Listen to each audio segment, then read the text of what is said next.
Hérétique est un podcast politique mêlant entretien et débat.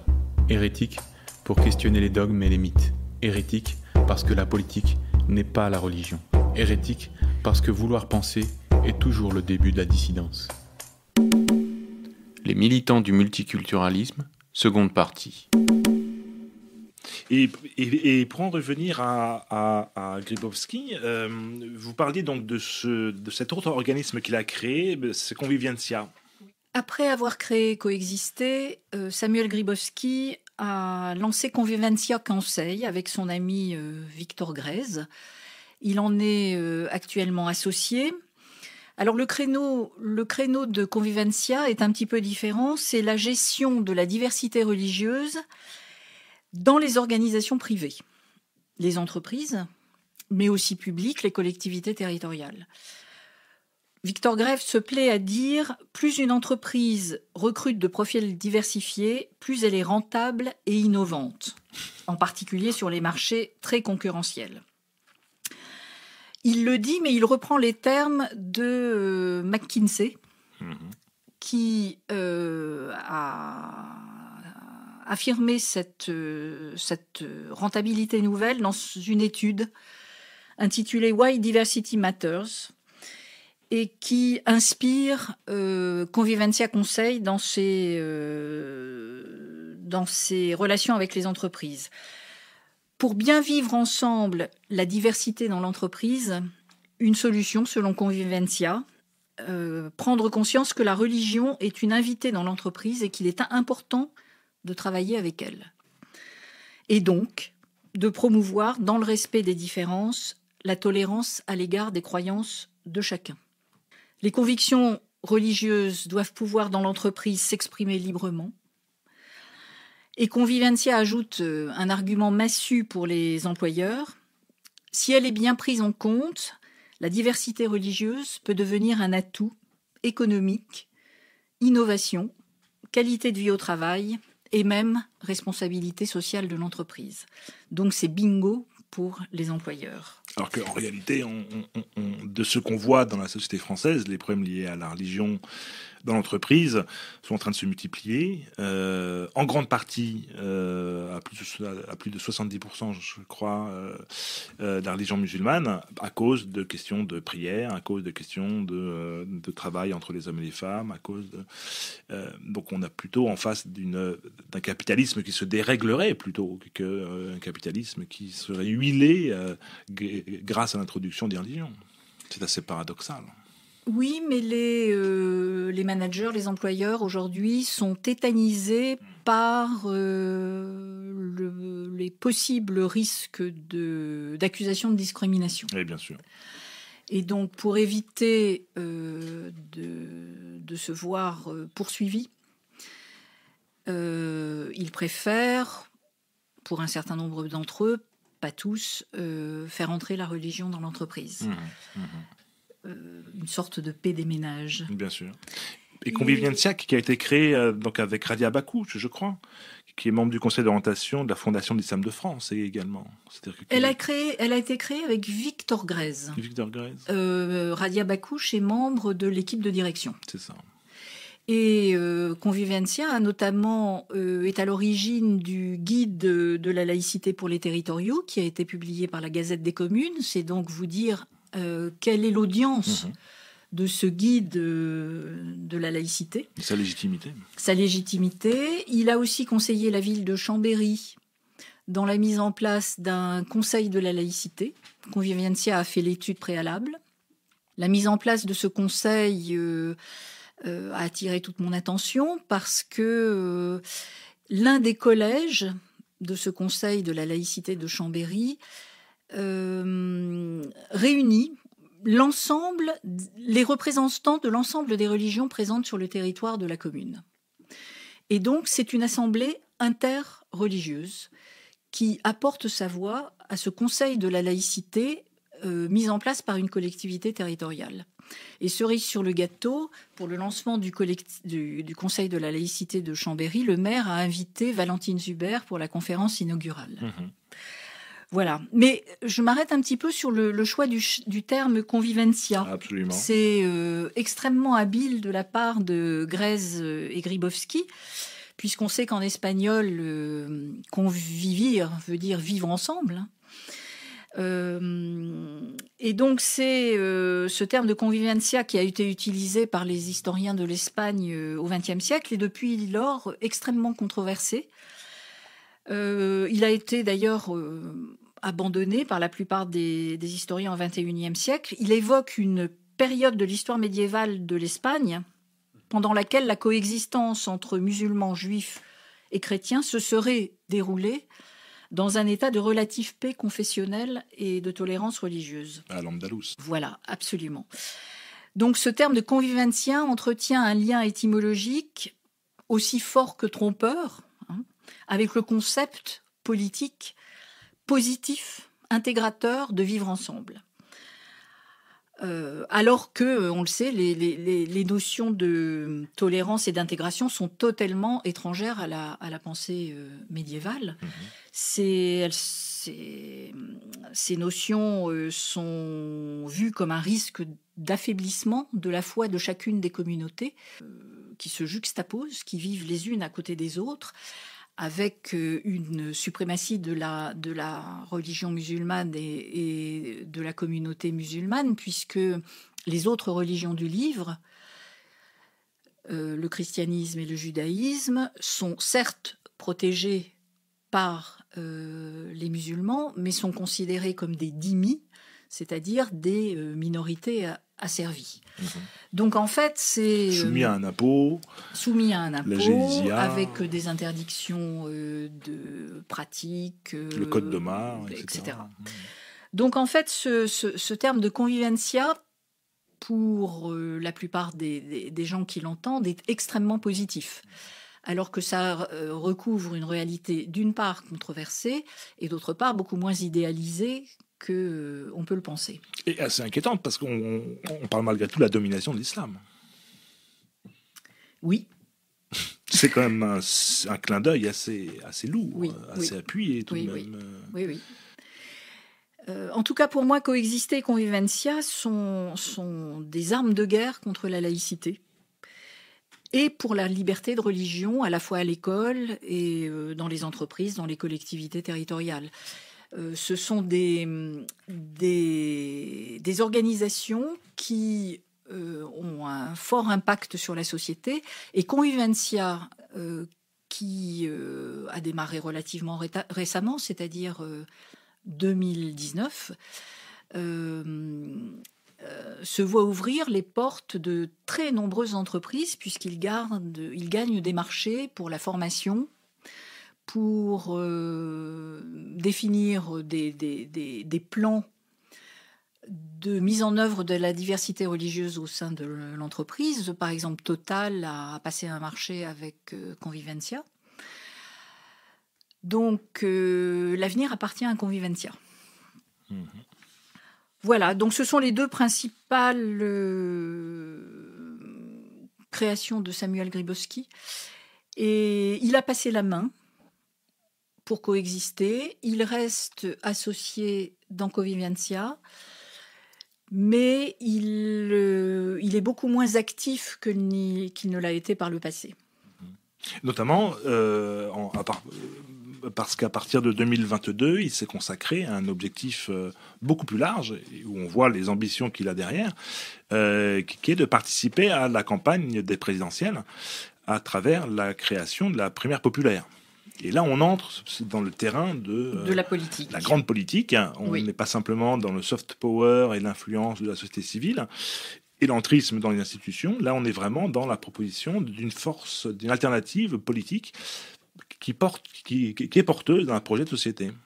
Oui, mais je pense qu'il faudra qu'on revienne, qu'on prenne le temps de revenir sur les fondations philanthropiques qui ont formé Samuel Grybowski, qui l'ont appuyé, qui l'ont soutenu, comme Ashoka par exemple, parce qu'on ne peut pas comprendre le parcours de Samuel Grybowski et d'une certaine manière son entrée dans l'entrepreneuriat social et la politique sans prendre un petit peu de temps pour s'intéresser à Ashoka. Allons-y. Ashoka. Ashoka est une fondation philanthropique américaine qui a été créée dans les années 80 et qui règne sur ce qu'on va appeler le social business dans près d'une centaine de pays par le biais de ses fellows. Je rappelle que Samuel Grybowski est un fellow. Et d'ailleurs, comment on peut traduire l'expression fellow en français ? Compagnon, un compagnon de route. Un compagnon de route, oui. C'est une association internationale apolitique, non confessionnelle et sans but lucratif, qui a mis en place un réseau d'entrepreneuriat social. Donc, Ashoka patronne des entrepreneurs sociaux dans le monde entier qui interviennent là où l'État est défaillant ou supposé l'être, afin d'en faire des acteurs du changement. L'objectif de ces fellows, c'est d'occuper des niches sociales dans les domaines de l'éducation, de la formation, de la santé, de l'écologie, la défense de l'environnement, des droits de l'homme, d'occuper des niches sociales et de diffuser une idéologie progressiste à l'américaine, et de soutenir aussi des organisations, des structures d'orientation communautariste. Et enfin, de faire émerger des leaders qui ont pour mission d'approcher les cercles du pouvoir pour infléchir les politiques publiques. Le mot d'ordre d'Ashoka, c'est « Everyone is a change maker ». Chacun peut contribuer à changer la situation. Pour ancrer son action, Ashoka apporte pendant 3 ans à ses fellows non seulement un soutien financier, mais aussi un soutien logistique et juridique, des formations, un accès à des informations privilégiées au sein d'un vaste réseau de co-fellows. Donc, il ne faut pas hésiter à qualifier Ashoka d'acteur puissant d'un soft power américain. Cette entreprise est financée en totalité sur des fonds privés, provenant principalement des banques et des grandes entreprises américaines et multinationales. Et la Fondation Obama, non ? Elle en est distincte ? Il y a Elle une en est relation, distincte, je crois, entre oui. Elle en est distincte. Un certain nombre d'amis de Samuel Grybowski sont des Obama Leaders. Lui est un Ashoka Fellow, d'autres sont des Obama Leaders, donc récompensés par la fondation de Barack Obama, formés eux aussi aux États-Unis, formés comme l'a été Samuel Grybowski à la vision communautariste et multiconfessionnelle de la société, formés au community organizing, et c'est extrêmement important parce que c'est une méthode qu'ils vont importer en France. Ils se qualifient d'ailleurs les uns et les autres d'activistes, et certains indiquent franchement, sans chercher à déguiser quoi que ce soit, qu'ils ont reçu une formation d'activistes aux États-Unis. Donc, ce sont des méthodes qui sont largement utilisées dans la société aujourd'hui, le community organizing. On pense à Alinsky et Alliance citoyenne. On pense à Alliance citoyenne, on pense à l'Institut Alinsky, qui est une création, enfin, qui dépend d'Alliance citoyenne. L'Institut Alinsky qui forme, donc du nom de Saul Alinsky, le sociologue américain de l'école de Chicago. Et donc, il vise à développer des modes d'intervention sociale et politique, donc venus des États-Unis, et veulent donner aux citoyens le pouvoir d'agir. En gros, ils débarquent dans un quartier, ils font la connaissance des gens, des différentes communautés, ils tentent d'organiser des réunions. Ils montent beaucoup d'escaliers, ils frappent à beaucoup de portes, ils tentent d'organiser, de faire exprimer aux habitants leurs attentes, leurs besoins, leur frustration vis-à-vis du pouvoir, et ils organisent ensuite des groupes de pression, en quelque sorte. Des groupes de pression en activant d'une certaine manière la colère des gens. Une sorte de manifs, de pétitions, de rassemblements, etc. Mais pourquoi pas, à la limite? Ça a été durant longtemps aussi un mode d'intervention lutte sociale populaire, bien sûr, qui ont bien sûr. abouti à énormément de droits bien sûr. qui ont lieu aujourd'hui. Et donc, Alliance citoyenne s'est fait surtout remarquer par son militantisme, en particulier Alliance citoyenne de Grenoble, par son militantisme en faveur du port du burkini dans les piscines de Grenoble, le port du hijab dans les salles de sport ou sur les terrains de football. D'ailleurs, M. Piolle a invité les hijabeuses il n'y a pas si longtemps. Alliance citoyenne est une organisation typique du community organizing qui va chercher la colère des gens. Enfin, pas n'importe laquelle, la colère. Là, ils cherchent comme des colères très communautaires. Parce que, par exemple, les Gilets jaunes n'ont jamais été démarchés par Alliance citoyenne. Des colères communautaires. On va dire, c'est quand même assez orienté. Des colères contre les institutions, des colères qui visent, en principe, à autonomiser la personne contactée, mais qui le font venir dans un groupe où sa personnalité ne s'exprime pas aussi librement que ça. Il y a une sorte de je dirais pas d'embrigadement parce que le terme est un peu fort, mais un encadrement idéologique, bien sûr, fort, et l'application de méthodes qui sont parfaitement balisées. Et avec un ancrage à gauche ou même à l'extrême gauche, j'imagine. Un ancrage... Enfin, ce qu'on appelle aujourd'hui la gauche, du moins. Oui. Je ne les vois pas militer pour des revendications de droite. En tout cas, ils veulent politiser les quartiers populaires. C'est évident. Ils fédèrent les luttes. Dans une optique communautariste, identitaire, en tout cas anti-républicaine. Et donc, Alliance citoyenne a créé un institut, l'Institut Alinsky, qui est dirigé par Julien Talpin, qui forme au community organizing, d'ailleurs qui a été sollicité par la France Insoumise pour former les dirigeants de la France Insoumise. Et cette formation à la méthode Alinsky est fort probablement à l'origine des méthodes employées par la France Insoumise, que ce soit au sein de l'Assemblée nationale ou ailleurs, c'est-à-dire des méthodes violentes, de provocation, de happening, oui, le terme est soft, happening, oui. où il crée la colère et le chaos. Et Julien Talpin co-préside l'Institut Alinsky. Il est l'auteur d'un ouvrage d'ailleurs assez fondateur qui s'appelle Community Organizing de l'émeute à l'Alliance des classes populaires aux États-Unis, qui a inspiré beaucoup de monde. C'est un défenseur acharné du concept d'islamophobie et proche des milieux décoloniaux aussi.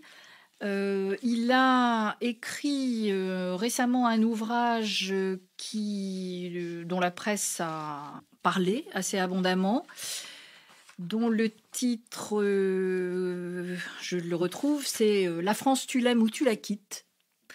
Enquête sur la diaspora française musulmane. Ah oui, qui est sorti il y a quelques mois, effectivement. Voilà, donc il est l'auteur de cet ouvrage qui est sorti en 2024. Qui est quand même une supercherie sociologique, oui, apparemment. Qui présente la France comme un enfer islamophobe. Bien sûr, et les musulmans qui quittent la France, parce qu'ils ne peuvent plus vivre en France à cause de l'islamophobie et du racisme. Voilà. Et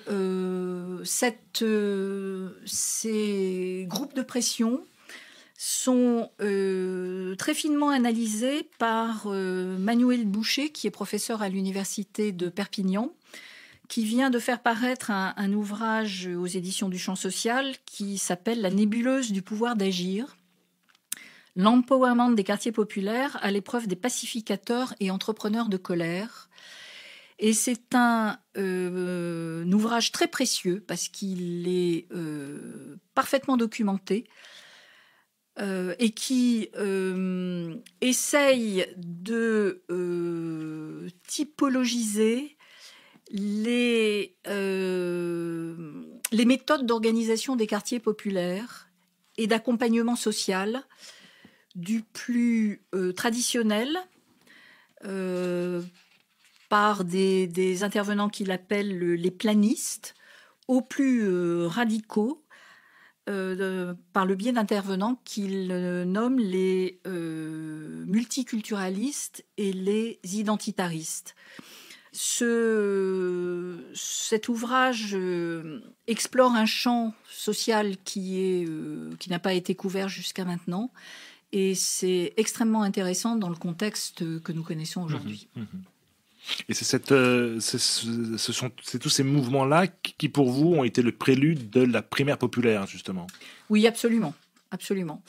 La primaire populaire a été précédée de la rencontre des justices, qui a voulu réunir un certain nombre de personnalités autour d'un programme de gauche sociale, mais d'un programme surtout intersectionnel, multiculturel et représentatif de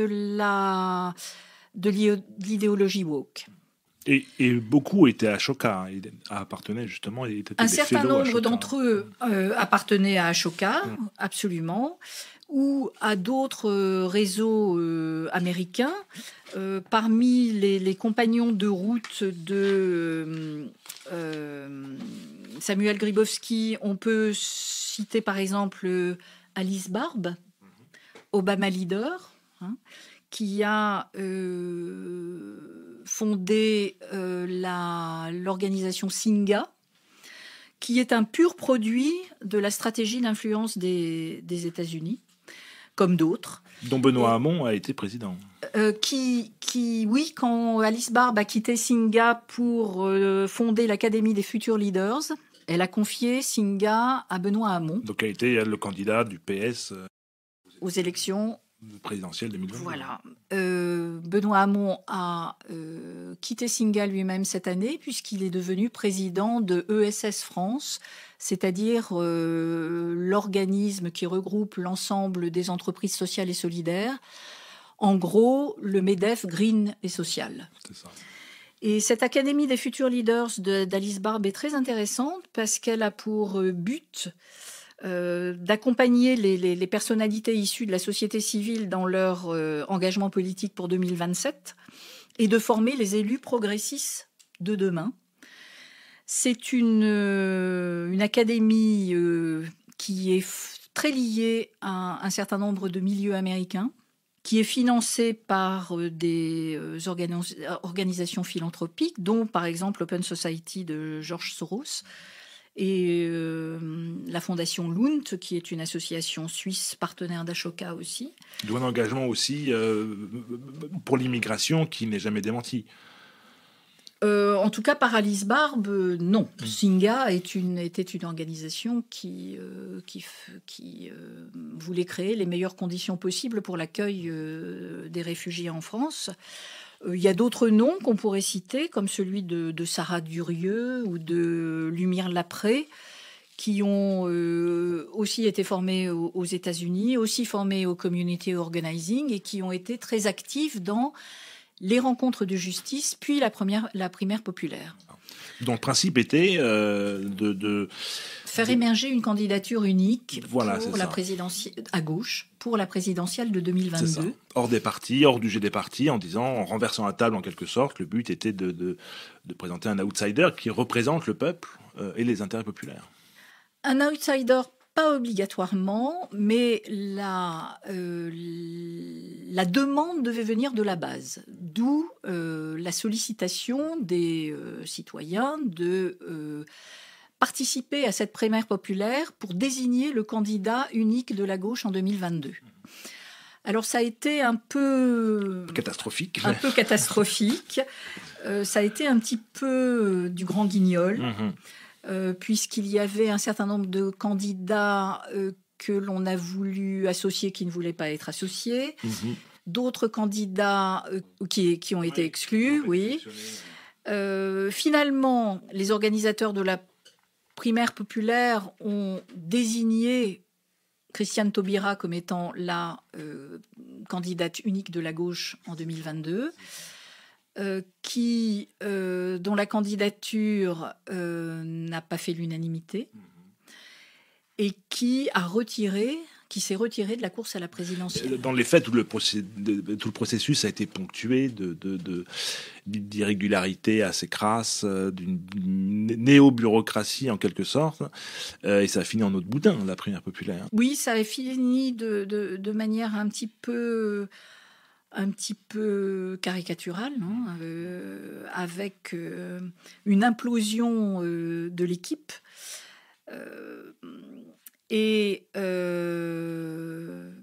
La gauche est sortie très affaiblie de cette aventure de la primaire populaire qui avait fait naître énormément d'espoir au sein de la gauche. Et malheureusement, ça a contribué très largement à anéantir encore plus la gauche qu'elle ne l'était auparavant. Il a discrédité même tous les procédés qui cherchent un petit peu de démocratie dans le milieu politique, notamment en cherchant d'autres manières de faire que les manières que l'on rencontre dans les partis, oui, où les relations sont assez verticales. Oui. Ça a tendance à discréditer un peu cette chose-là, exactement comme Nuit debout en 2016 a aussi discrédité les expériences de rassemblement de peuples qui avaient eu lieu en Espagne ou en Grèce quelques années avant. C'est assez étonnant, c'est-à-dire que la gauche, en tout cas cette gauche-là, discrédite énormément de moyens dont ont disposé les peuples au XXe siècle.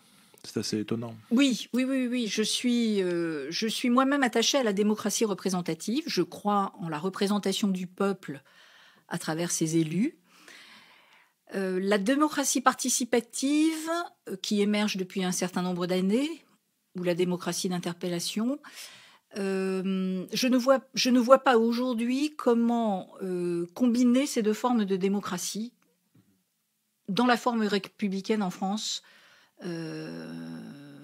actuellement. Donc je suis très interrogative sur la coexistence dans la République aujourd'hui, qui est une forme tout à fait politique, tout à fait particulière, qui se distingue de la démocratie. Je ne vois pas de quelle manière la coexistence de ces deux formes de représentation peut subvenir. Et la démocratie représentative s'est largement déconsidérée depuis un certain nombre d'années. Les partis politiques se sont eux-mêmes largement déconsidérés. La situation que nous connaissons aujourd'hui avec les élections législatives anticipées montre à quel point la République telle qu'elle est aujourd'hui a perdu ses bases, a perdu ses fondements. Le peuple ne croit plus, beaucoup moins dans les institutions républicaines, croit peu dans les élus qu'il représente, qui ont déconsidéré la fonction pour un certain nombre d'entre eux. fonction de représentativité qui leur a été confiée par des citoyens qui croient encore à la République, en dépit du taux d'abstention relativement élevé. Donc l'avenir de la République, avec cette émergence d'une démocratie participative à côté d'une démocratie représentative, je ne le vois pas. Mais nous sommes très peu à le voir, mais c'est un chantier ouvert. C'est un chantier ouvert, absolument. En tout cas, la démocratie participative est une forme qui séduit la jeunesse. Les amis de Samuel Grybowski et lui-même sont partisans de cette démocratie participative. Alors oui, mais là pour le coup, il y a peut-être une analyse un peu plus fine à faire parce que ils se prétendent effectivement des partisans d'une démocratie participative ou d'une démocratie directe. Et en même temps, ce sont les premiers à s'opposer au choix du peuple lorsque le résultat d'une élection ne leur plaît pas. Donc, en réalité, moi, je les vois, parce que c'est un point de désaccord qu'on aura avec vous à propos de la démocratie représentative. Et on a eu un début de débat un peu similaire avec Jean-Pierre Le Goff lors d'un précédent podcast. Je pense qu'il y a moyen de réformer la démocratie représentative de multiples manières. Mais je pense que ces militants-là, exactement comme Nuit debout, travaillent à discréditer cette perspective, parce que pour eux, la démocratie participative ou directe est en fait la démocratie des militants. Autrement dit, la voix du peuple ne peut passer que par leurs paroles à eux. Voilà. Effectivement, en face, entre une démocratie de militants et une démocratie d'hommes politiques, le choix est rapidement fait, évidemment. Ça fait le pont avec les anciens militants de l'avant-garde trotskiste, etc., qui étaient exactement dans le même type de discours. Au fond, on se retrouve exactement, tout à fait, dans l'histoire du XXe siècle et notamment du putsch de 17 en Russie, avec un peuple qui est mécontent aujourd'hui, effectivement, ça c'est indéniable, une forme politique qui doit être retrouvée, et puis des militants qui se prétendent être à l'avant-garde, des militants éclairés, qui se réclament du peuple contre l'ancien ordre et qui en réalité usurpent le pouvoir comme plus encore que l'ancien régime. Absolument, ils s'arrogent une auto-légitimité, une légitimité autoprogrammée, autoproclamée. Ils créent ce que l'on peut appeler des collectifs qu'ils mettent sur le plateau d'une balance qui est occupée de l'autre côté par les institutions et les représentants du peuple. Hein. En tout cas, cette émergence du collectif a été très finement analysée par Jean-Claude Milner, qui est philosophe et linguiste, dans un petit livre qu'il a fait paraître il y a 2 ans, je crois, qui s'appelle « La destitution du peuple ». Et je vous engage ou j'engage les auditeurs à parcourir ce petit ouvrage qui est une analyse extrêmement fine à partir d'une part du mouvement des Gilets jaunes et d'autre part du mouvement des antipasses qui ont constitué des collectifs de citoyens qui pensaient qu'ils étaient le pouvoir, ils étaient le peuple, ils étaient légitimes, et que c'est eux qui avaient la légitimité. Dans votre livre, vous présentez donc l'action de Grybowski comme, non pas l'action de quelques personnes qui ont des opinions particulières, mais vraiment comme la pointe avancée d'une offensive peut-être pas entre les civilisations, mais entre sociétés. C'est-à-dire que la société américaine est en train de modeler à travers eux la société française. Absolument, je suis entièrement d'accord avec vous. Il s'agit d'imposer un nouveau modèle de société fondé sur la fracturation de la société en groupes ethniques, groupes religieux, etc. En rapport de force. En rapport de force, une fracturation, en tout cas pour un régime aussi fort que le régime français avec ce modèle républicain. C'est une entreprise de fragmentation. Et en conséquence, une tentative de nouvelle domestication. En fait, cette société que promeuvent Samuel Grybowski et ses amis ne vise pas, d'une certaine manière, à l'autonomie des individus, ne les pousse pas vers une autonomie et vers un universel. Il les pousse vers une nouvelle forme de domestication, même si le terme est fort, allant vers la mise en valeur des identités, des communautés, donc une juxtaposition d'ensembles qui vivent côte à côte, mais qui ne vivent pas ensemble et qui ne font pas vraiment société. Et qui risquent de vivre face à face, pour reprendre les termes de Gérard Collomb quand il a quitté le ministère de l'Intérieur.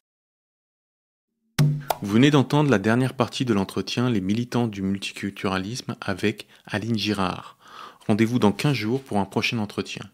Vous pouvez retrouver les documents évoqués lors de l'émission ainsi que d'autres permettant de prolonger la réflexion sur notre site hérétique.fr. Ce podcast est disponible sur toutes les plateformes d'écoute.